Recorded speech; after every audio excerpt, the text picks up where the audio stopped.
Et bonsoir tout le monde, bienvenue à un autre épisode de Sur le top de la sécheuse. C'est les deux mains de Dr Jean Bonius qui vont vous présenter une petite formation sur le jeu Sorcery. Oui, en français en plus, en français québécois en plus.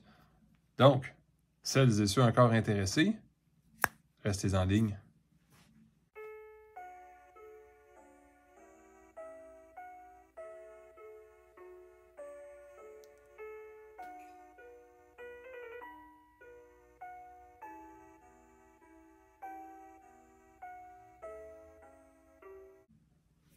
Bon, on commence tout le monde. Aujourd'hui, je vais vous montrer une présentation, on va l'appeler numéro 1, de comment commencer à Sorcery, basée sur les règles qui sont sorties le 31 janvier 2024. Ça, c'est important. Probablement que dans le futur, mon vidéo pourrait ne pas être aussi précis qu'il voudrait l'être. Aussi, pour les besoins de la cause aujourd'hui, vu que je vais montrer les bases du jeu pas possible, je vais avoir un opposant qui ne va jamais jouer. Son deck va rester là pour toujours et son avatar. C'est juste pour dire que mon opposant partirait sur la case numéro 3 de toute façon. Sans plus d'explications, on va commencer par la base. Dans Sorcery, on incarne un avatar. Donc, exemple, on ne se voit pas les yeux. Ça c'est comme vous, ça. Puis, notre avatar va commencer à 20 points de vie, va avoir des statistiques d'attaque et de défense. Bon, cassez-vous pas la tête, la plupart des avatars ont un d'attaque et un de défense. C'est pas des joueurs particulièrement forts. À l'exclusion, exemple, du Battle Mage, qui lui est fait pour se battre. Je vais le montrer un petit peu plus proche de la caméra, là. Il y a vraiment un 1. Fait que la plupart des statistiques des avatars ne sont pas très intéressantes parce que de toute façon, c'est un 1 d'attaque, 1 de défense. L'objectif du jeu est de faire deux choses. 99% du temps, l'idée est de battre le sorcier de ton opposant, de l'amener à 0 point de vie. Lorsqu'il est à 0 point de vie, il va se ramasser à Death's Door. Qu'est-ce que notre ami Death's Door fait dans la vie? La seconde qu'on n'a plus de points de vie, on va se ramasser à Death's Door. Et pour tout le tour qu'on est à Death's Door, on est immunisé. Donc, celles et ceux habitués à des jeux comme Magic, le Gathering, où est-ce que tu pourrais très bien avoir un avantage dans un match et soudainement, en un claquement de doigts, tu te fais éliminer d'un match. À Sorcery, c'est pas possible ça. À part dans la circonstance numéro 2 que je vais nommer tantôt. Parce que lorsqu'on se fait faire le dernier dégât, donc on est à 1 point de vie, on tombe à 0 après ça. À 0, on va tomber à ce qu'on appelle le Death's Door. En passant, vous ne trouverez pas nécessairement cette carte-là, à part à grands frais. Elle n'est pas importante. Vous pouvez l'écrire sur un bout de papier là, ou n'importe quoi, ou mettre un token spécial. Ou de toute façon, moi, la plupart des gens qui jouent avec moi, lorsqu'on a des points de vie, on va simplement retirer les points de vie, carrément les dés sur le mat. Lorsqu'on n'a même plus de dés, c'est qu'on est à Death's Door. Donc, le prochain point de dégâts nous tue. Mais pas le tour qu'on est tombé à Death's Door. Fait qu'on ne sera pas tout de suite à Death's Door, mais on va le mettre disponible à côté. Donc, pour commencer le match, qu'est-ce que ça veut dire? Normalement, on utiliserait des dés, mais là, je me suis ramassé en Hongrie. C'est pas moi qui ai été, je l'ai commandé. Un beau petit plano de ça. Fait que l'exemple, je vais me mettre à 20 points de vie. Les manas, au début, je les reset à 0. Pas de mana, pas de threshold. On va en parler tantôt. Pour commencer, vous allez mettre votre avatar sur la case 3, si vous êtes l'opposant, ou si vous êtes vous-même, sur la case 18. Donc, le realm est de 5 de large par 4 de profond. Donc, c'est pas compliqué, c'est sur la colonne du milieu, on est face à face, puis entre nous deux, il y a juste 2 cases. Normalement, le jeu va commencer qu'il va mettre ces 2 sites-là et moi, les 2 sites-là. Une fois que c'est fait, il faut déterminer, dans le fond, les personnes vont amener un deck. Un deck qui on ne parle pas de format sealed ou draft. Là, on va parler d'un format construit, le format normal du jeu. Il doit y avoir un minimum de 40 cartes de spells, donc des sorts. Donc, ça peut représenter des minions, des auras, donc traduction enchantement, des artefacts, des monuments, et bien évidemment des vrais sorts comme des boules de feu ou des éclairs, des choses comme ça. Suivi d'un deck de Atlas de 20 cartes ou plus. Évidemment, comme dans tout bon jeu de hasard, plus vous allez vous éloigner de ces chiffres-là, plus vous allez pouvoir mettre de belles cartes là, pour que ça flash, mais plus vous allez diminuer les statistiques. Ensuite, comment on construit le deck? Parce qu'avant même de jouer, il faut bien que votre deck soit légal. Dans Sorcery, les restrictions sont très faciles à honorer. On va prendre une carte ici. Un Blood Raven. Le Blood Raven est Cruel Conspiracy of Ordinary Beasts. Oups! Ordinary. Ordinary, traduction commune, comme dans les autres jeux. On a le droit à 4 maximum comme ça. On n'est pas obligé de mettre 4. Vous en mettez jusqu'à 4. Men of Lane. Je vais essayer de vous trouver une exception parce que là, c'est sûr que c'est un deck un peu facile que j'ai mis. On va trouver une chose, puis je vais pouvoir vous montrer ce que je veux dire ensuite. Bon, on s'entend que c'est un deck très ordinaire. Bon, ben je vais continuer. Je n'aurai pas d'exemple à montrer visuel. Ah ben oui, les sites peut-être, hein? Bon, ben oui, OK. Les sites qui ont les mêmes règles. Les sites ordinaires, 4 maximum. Les exceptionnelles traductions uncommon, vous avez le droit à 3 pareils. Ensuite, ceux que je ne joue pas là-dedans, parce que c'est un deck un petit peu pour montrer aux gens, les élites, traduction rare. Les élites, c'est 2 dans un deck. Et les uniques, souvent les cartes sont un peu plus fortes, uniques. C'est, le nom le dit bien, c'est une.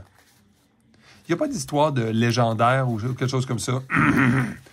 Si jamais quelqu'un faisait une copie d'une unique, il n'y aurait pas de conséquences. Sauf que dans un deck, il y en a juste une. Fait que normalement, de ton côté, tu devrais en avoir juste une. Ceci étant dit, on va mettre les decks. Là, en passant, il y a des cases ici que je peux me promener. Mais pour la formation d'aujourd'hui, on n'en aura pas besoin. Puis parce que je voulais vous les montrer à la caméra. Fait que je vais mettre mon site pas trop loin d'Atlas. Et de Sar aussi. On va lancer 2D juste pour rire, savoir qui commence. Et voilà, c'est moi. Dommage, Avatar of Earth, je te laisserai pas la chance de brasser. Pour les raisons évidentes, je voulais montrer aux gens comment. On va commencer par piger 3 cartes de site et 3 cartes de spell. 1, 2, 3 et 1, 2, 3. Évidemment que quand on regarde ces cartes-là, on ne peut pas deviner nécessairement si c'est fort ou pas la première fois qu'on va jouer. Quand vous êtes fait un deck la première fois, amusez-vous avec vos amis, c'est pas très important. Par contre, en haut à gauche, on le sait que c'est approximé, c'est le prix coûtant des cartes. Combien ils vont coûter à mettre en jeu? Même quelqu'un qui ne sait pas jouer pourrait deviner que 7 et 5, c'est peut-être pas les cartes qu'on veut avoir au début du jeu. Dans Sorcery aussi, le mulligan se fait de la façon suivante. Vous choisissez autant de cartes que vous voulez de votre main. Vous vous débarrassez de seulement ceux que vous ne voulez pas, ou aucune. Vous les mettez en dessous du deck et vous repigez la bonne quantité. Comme exemple, là. Ces deux amis-là, 7 et 5, sont bien le fun, mais je ne les veux pas. Je vais les envoyer en dessous. Les sites, c'est pas très important parce que, exemple, dans mon cas bien précis, j'ai un site qui donne de la terre, on va en parler tantôt, un site qui donne de l'air et de l'air. Mais c'est un deck de air. Donc, normalement, quelqu'un pourrait dire on n'a pas le bon mix dans les mains, on va rebrasser. C'est pas important dans mon cas. Donc, je vais piger d'autres cartes. Ah, là, c'est beaucoup plus intéressant pour les premiers tours. Étant donné que je suis le premier, première chose, au début du tour, bon, on va piger une carte, mais pas le premier du match. Fait que là, exemple, le premier va passer son tour. Donc, je vais commencer mon tour tout de suite, je ne pige pas. C'est comme le désavantage d'être le premier. Mais je pense que ceux qui jouent à Magic le savent déjà ou à d'autres jeux. Mon avatar, présentement, flotte, on va dire, dans le void, dans le vide. Ce n'est pas normal. Il n'a jamais le droit, normalement, d'être dans le vide. La première action que je suis obligé de prendre, Qu'est-ce que notre avatar dit? On peut le taper pour jouer ou piger un site. Ou bien le taper pour piger un spell. Mais évidemment, au premier tour, je n'ai pas le droit. Je dois le taper pour jouer un site. Alors, je ne me pose pas de questions. Parce que les sites, contrairement à d'autres jeux qu'on connaît, en passant, je vais faire beaucoup d'analogies dans ce petit vidéo.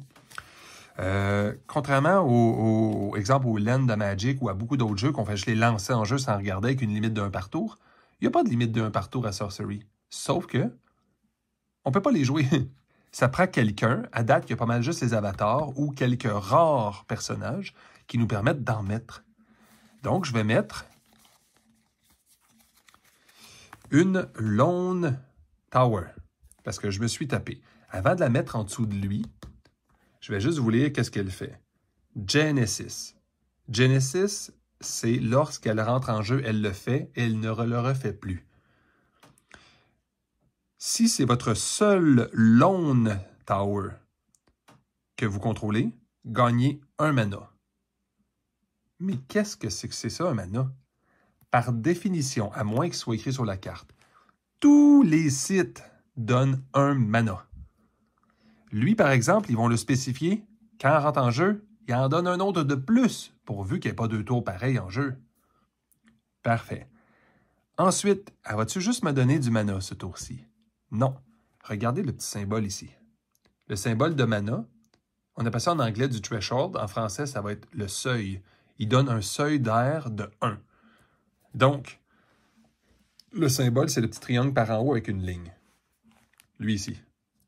Donc, aussitôt que je le mets en jeu, donc là, c'est ce que je fais, je vais gagner un seuil de 1. Donc, je suis rendu, comme on va dire, au niveau 1 dans le air. Ça, on ne les perd jamais par tour. Et présentement, regardez, j'ai 2 manas. Les manas sont éphémères, évidemment. Quand je les utilise, ce tour-ci, ils retournent à 0. Le threshold, on ne l'utilise pas. On le regarde simplement. Exemple, je vais jouer un petit léopard des neiges. Il me coûte 1 mana. Donc, je veux le jouer, je vais devoir payer 1. Je diminue.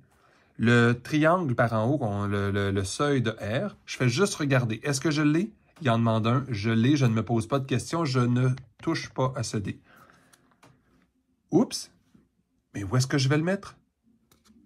Les cartes qu'on invoque. Donc, en anglais, summon.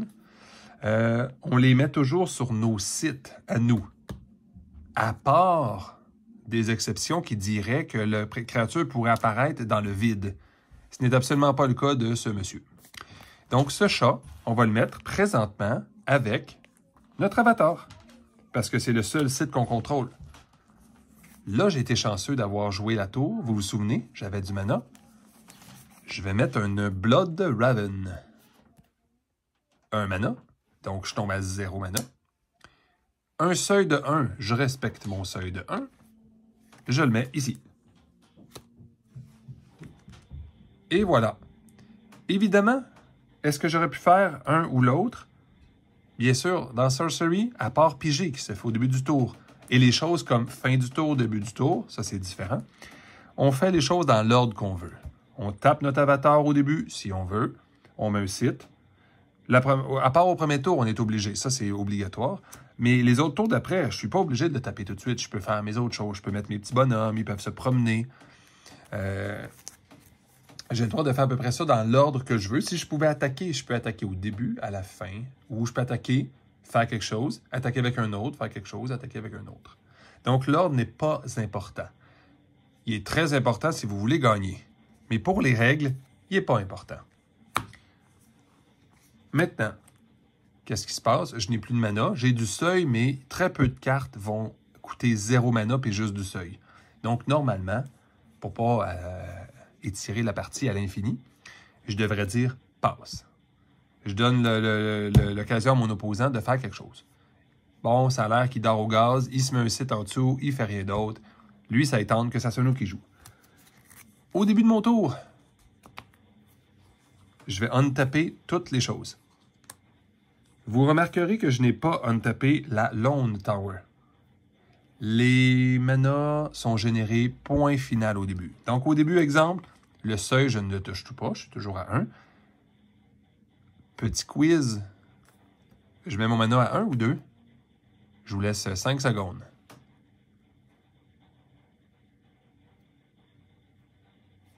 Bon, vous avez sûrement raison. Je le mets à 1.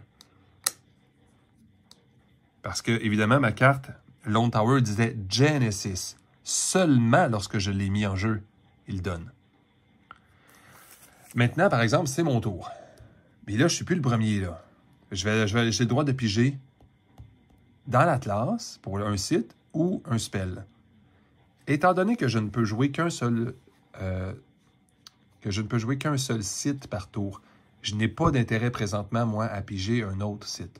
Parce que de toute façon, ça ne m'aidera pas. Puis il ne me manque pas de seuil.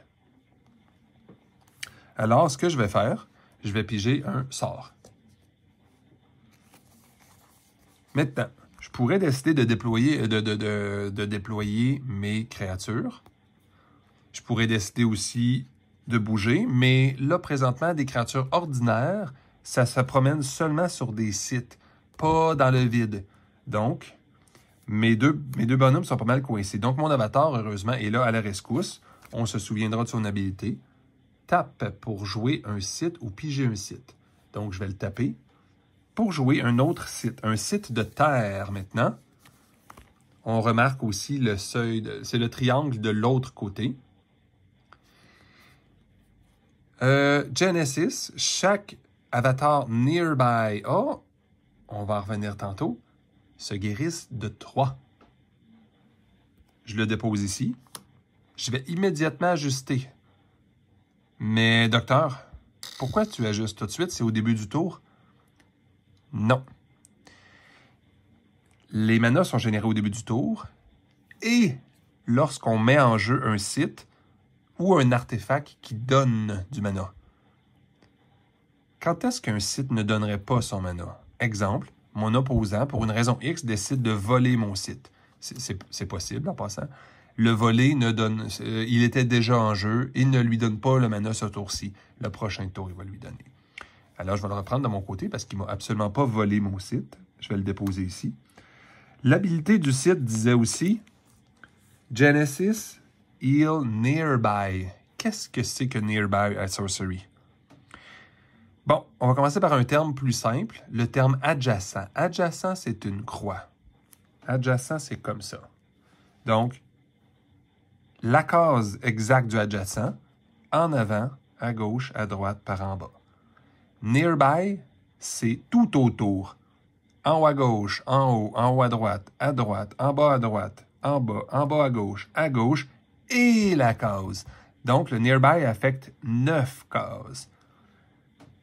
Mon avatar, il est à 20 points de vie. Qu'est-ce qui arrive? Est-ce que je monte à 3? À 23.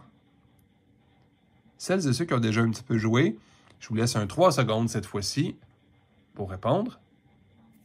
Et la réponse, c'est non. Le chiffre qui est écrit sur un avatar est son maximum ultime. Le 20, peu importe comment on guérit, on ne va pas plus haut que 20. Un jour, s'il sort des avatars avec des chiffres différents ou une habilité différente, mon discours serait peut-être différent. Mais pour l'instant, c'est 20. Donc, j'ai joué mon site, il guérit de 3, mais il n'affecte personne. Ça n'aide pas mon opposant, ça ne m'aide pas non plus. Qu'est-ce que j'ai le droit de faire? J'ai 2 manas. J'ai étrangement des créatures qui coûtent 1 et 1 avec un seul seuil. Oups! C'est vrai, j'ai déposé un site de terre. 3 secondes, dites-moi ce que j'ai oublié. 3, 2, 1. OK. J'ai oublié de mettre mon seuil de terre. Parce que là, j'ai un seuil de R et un seuil de terre. Donc, on va se mettre un seuil de terre de 1. Est-ce que vous êtes obligé de jouer avec un petit panneau comme ça en passant? Non, absolument pas. Le jeu est quand même assez simple pour s'en souvenir. On peut regarder les sites, on voit très bien. À la caméra, vous ne le voyez peut-être pas assez en passant. Mais un jour, je vais avoir un rack qui va faire que la caméra va être littéralement au-dessus du jeu. Vous allez mieux voir. Mais d'habitude, on est capable de s'en souvenir. Mais moi, j'aime ça libérer mon esprit parce que si on réfléchit toujours aux chiffres puis qu'on recompte, éventuellement, on perd le fil de nos idées. Puis notre belle stratégie peut-être s'en va dans des calculs inutiles. Donc, optionnel. Vous pouvez faire un dessin sur papier aussi en passant. Ou écrire même à la main au pire au crayon plomb. Qu'est-ce que je veux dire par là? Là, exemple, ça me tente d'aller visiter par là. Mon Blood Raven a Airborne. Oh, il a le droit de bouger de façon nearby. Là, là, là, là, là, là. Mais ça lui donne pas plus le droit d'aller se promener dans le vide. Donc, oui, il y a flying, donc airborne, mais il peut pas plus aller là. Fait que la seule place qu'il peut aller, ça va être sur le holy ground. Donc, il se tape.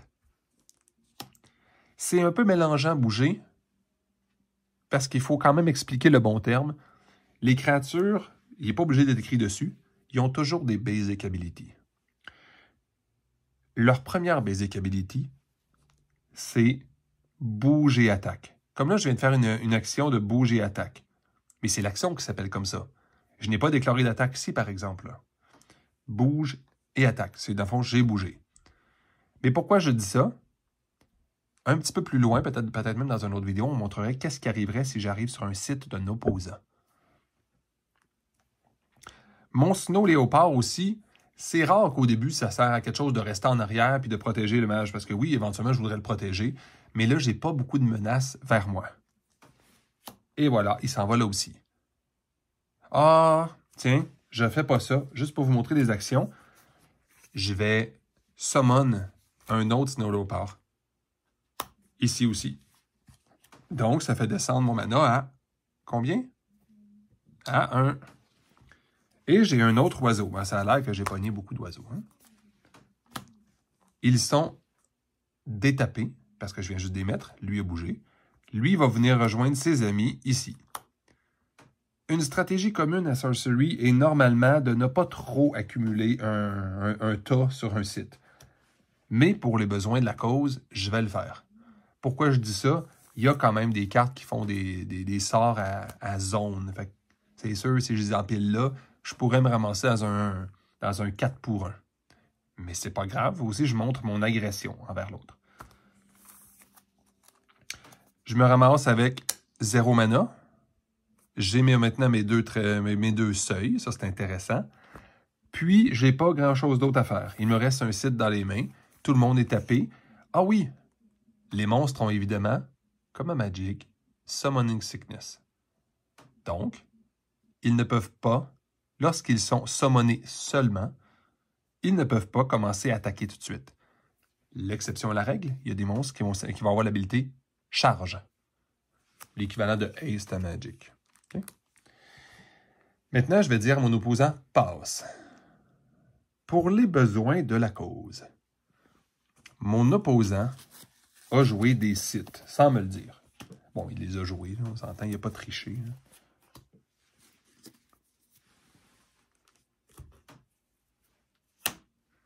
Puis, il a mis un beau petit monstre.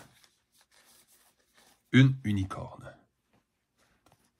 Coûte 3. 4 d'attaque et de défense. Et on va l'appeler Vanille. Il y a un beau texte ici, mais ce n'est pas du gameplay. Il l'a mis ici pour protéger son avatar parce qu'il trouve que j'ai beaucoup d'avantages dans le match. Là, il dit « passe », ça ne tente pas de rien faire. Je vais mettre mes créatures comme ceci. Je les untape. Je vais décider de piger encore une fois. Où ça? Regardez ma main. Qu'est-ce qui serait le plus intelligent de piger au tour 3? Oui, évidemment, un spell, parce qu'il ne me manque pas de seuil. Ouh! Très intéressant, ça. Maintenant, qu'est-ce que je peux faire? Là, j'ai pas d'obligation. J'ai pas un avatar qui oblige à mettre un site en dessous de lui. J'ai pas d'obligation à faire, donc je commence tout de suite ma séquence normale dans l'ordre que je veux. Je vais taper mon avatar. Là, je suis à 2 mana. Je vais mettre encore une fois une Lone Tower. Genesis, si c'est votre seul Lone Tower, elle donne 1 mana de plus ce tour-ci. Et ça égratigne un peu, hein, notre jeune. Elle va quand même donner son mana, par exemple, mais pas le mana extra. Qu'est-ce qui arrive au seuil? Je viens de déposer une deuxième Lone Tower. Seuil de 2. Est-ce que je vais avoir le droit de jouer cette carte-là, vous pensez? Mais on ne le dira pas à l'opposant. Chut. Mais le seuil est très bas. J'ai plus que recommandé. Est-ce que c'est utile d'en avoir plus? Non, ça ne donne pas de rabais supplémentaire. Ça veut juste dire que j'ai doublement le droit de le jouer. Maintenant, mon opposant a encore 20 points de vie. Moi aussi. Vu la consistance de ce deck-là de base, c'est certain que je ne veux pas perdre mon temps. Si je perds mon temps avec un deck de petites créatures, je vais perdre contre un deck plus lent, mais avec des très grosses créatures. Je vais avoir un problème rapidement. Qu'est-ce que je veux faire? Je veux attaquer pour faire baisser ses points de vie. Au début du match, est-ce qu'on est obligé de frapper l'avatar de l'autre? La réponse est non. En attaquant les sites, s'ils ne sont pas défendus, je vais lui faire perdre des points de vie. C'est ce que je vais faire. Vous allez voir ce qui se passe. Je vais utiliser une attaque de base qui est bouge et attaque. La créature a le droit de bouger comme son mouvement l'indique. Exemple, lui n'a rien de spécial. C'est un vanille, coût 1, 2 d'attaque et de défense. Il a le droit de bouger de façon adjacente. Ici, ici, mais là c'est vide, je ne peux pas. Ici, mais ça ne serait pas très utile. Ou reculer pour protéger mon avatar, ça ne serait pas très utile. Évidemment que je veux attaquer cette affaire-là. Donc, je déclare mon move et attaque. Donc, je bouge ici. En séquence, je bouge. Ça va être suivi d'une attaque. Je me tape pour le faire. Mon opposant, qu'est-ce qu'il peut faire durant mon tour à moi? Il y a une seule carte présentement qui se joue dans le tour des autres. On va dire un instant. Mais c'est un sort, mais qu'on peut faire d'un tour de l'autre. Toutes les autres cartes, il ne peut pas me les jouer. Ce qui veut dire que l'interaction avec sa main est très limitée. Mais l'interaction dans le jeu, les créatures, déjà en jeu, ont 2 basic abilities pendant mon tour. Intercept, on va en parler dans un autre épisode. Défendre, ça c'est intéressant. Défendre. Les unités, ça inclut l'avatar et ça, ont le droit d'utiliser leur mouvement normal ou s'ils ont des bonnies de mouvement, mais ils n'en ont pas. Ils ont le droit de bouger pour défendre. Donc, il va bouger de 1. Il a le droit parce qu'il n'y a pas de vol, mais il bouge en version adjacente. Il pourrait bouger là, là ou là pour défendre. Comment défendre fonctionne dans ce jeu? C'est assez facile. Le défenseur défend contre l'attaque du léopard. Il a le droit d'inclure la cible ou pas.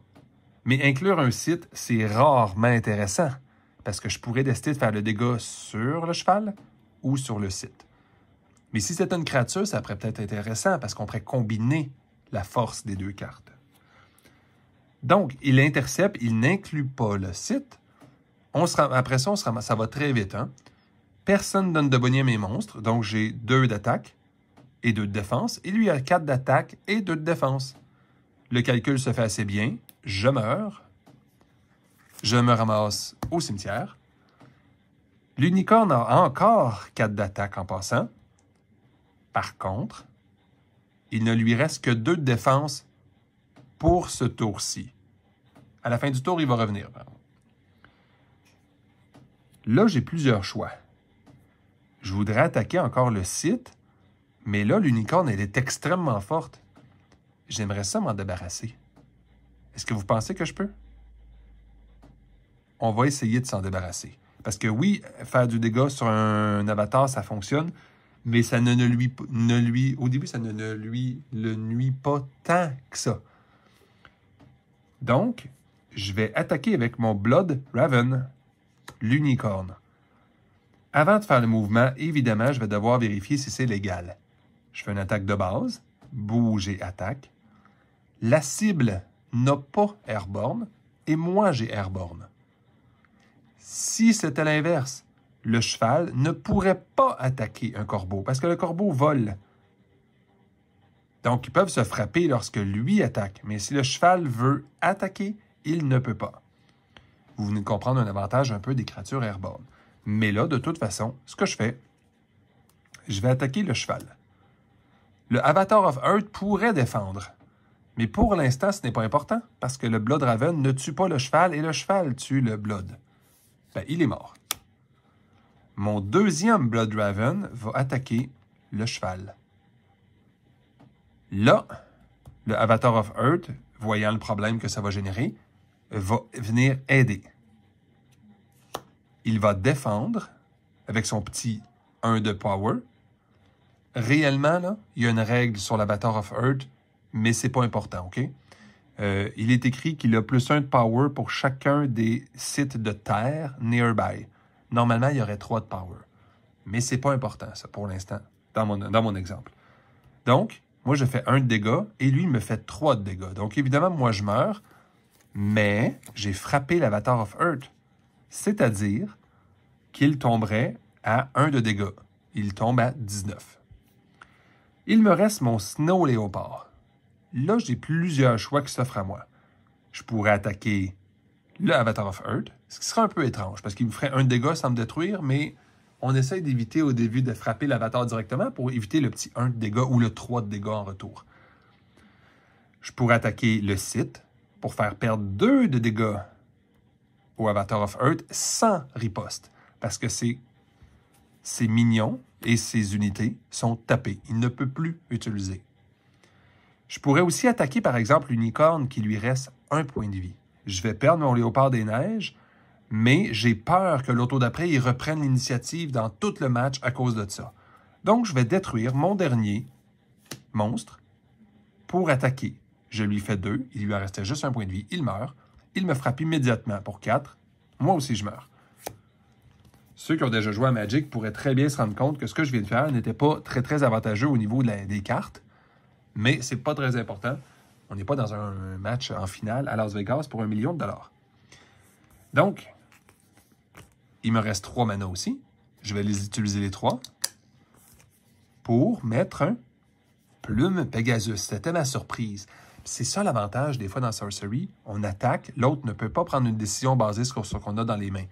Il fait ses blocs, il se demande ce qui se passe, et voilà, là, je mets mon monstre qui n'a pas charge. Donc, je ne peux rien faire pour l'instant pour faire du dégât additionnel. L'Avatar of Earth, à son tour, va s'en taper. On va dire qu'il dort au gaz. Ça ne lui tente pas d'attaquer. Mais, oui, on va le jouer quelques secondes. L'Avatar of Earth, qu'est-ce qu'il dit?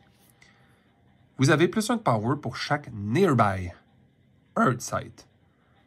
Attention! Earth site, ça veut vraiment dire Earth Threshold. Donc, Threshold de Earth, Threshold, le mien compte aussi. Donc, cet avatar-là a 4 de puissance. Avec son 4 de puissance, est-ce qu'il pourrait venir détruire mon Plume Pegasus? 5.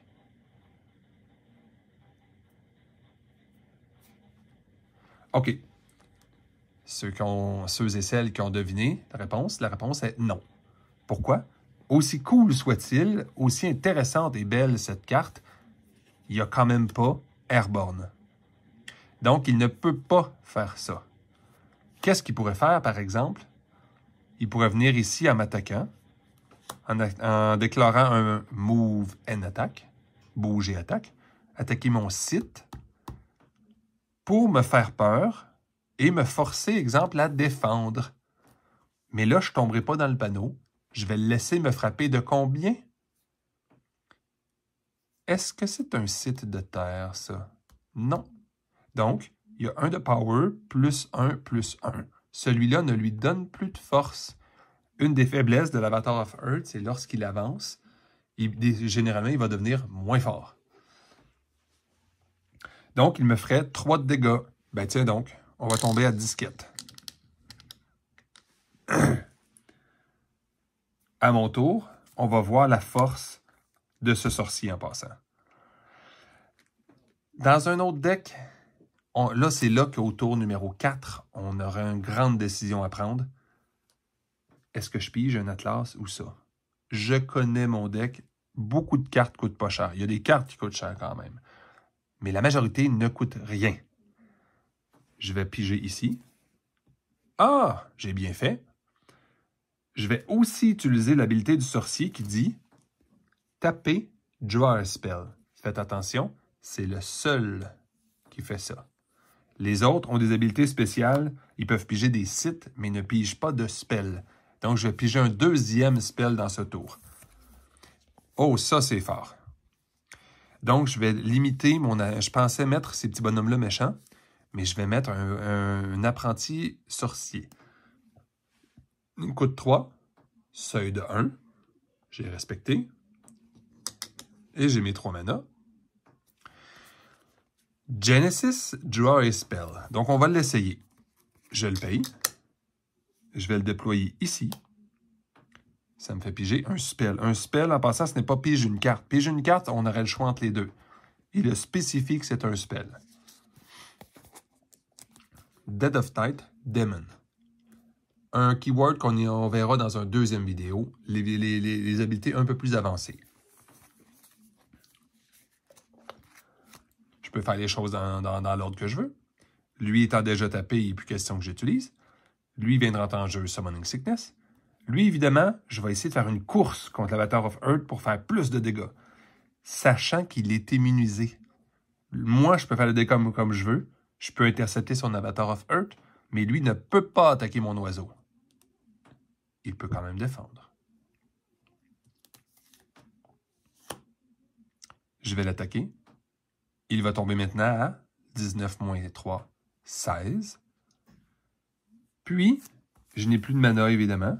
Il ne me reste qu'à dire « passe ».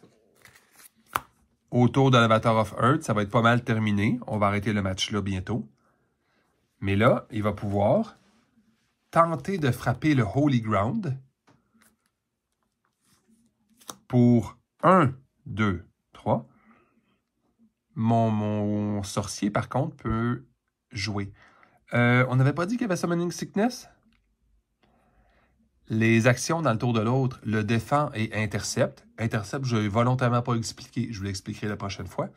Non, ne regarde pas le Summoning Sickness. Donc, pendant le tour de l'autre, peuvent être utilisés immédiatement. Donc, je l'utilise. Je défends le site contre l'Avatar of Earth. Je n'inclus pas ça. Donc, je fais 1 de dégâts sur l'Avatar of Earth. Il tombe de 16 à 15. Et lui m'écrabouille, évidemment, m'envoyant au cimetière. On comprend ce petit bonhomme-là, c'est ça qui fait d'envie. Parce que ce qui est le fun, c'est quand il rentre en jeu, une fois qu'il est en jeu, il ne sert à rien. Vous aurez compris aussi que dans un match qui ressemble à ça, j'aurais commencé solidement à avoir un avantage. Faisons juste un petit test pour voir un dernier quiz. On est rendu au tour numéro 5.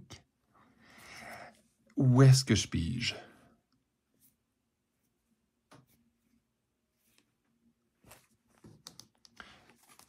La bonne réponse étant évidemment un Atlas.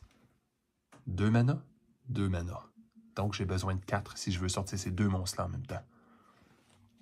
J'aurais très bien pu piger quand même ici, mais j'aurais pris du retard probablement au niveau de la, en anglais, le tempo, en français, la suite des choses peut-être. Là. Ah, ben tiens, un village humble. Un village humble va être un site de terre intéressant. Par contre, est-ce que je veux absolument le mettre proche du Avatar of Earth? Parce que plus je mets les choses proches, plus il va être puissant. Je vais le mettre loin. Le humble village a un Genesis. Si je paye 1 mana, si je vais me donner immédiatement un mana, parce qu'un site qui vient de rentrer en jeu donne un mana, je vais pouvoir mettre mes 2 monstres.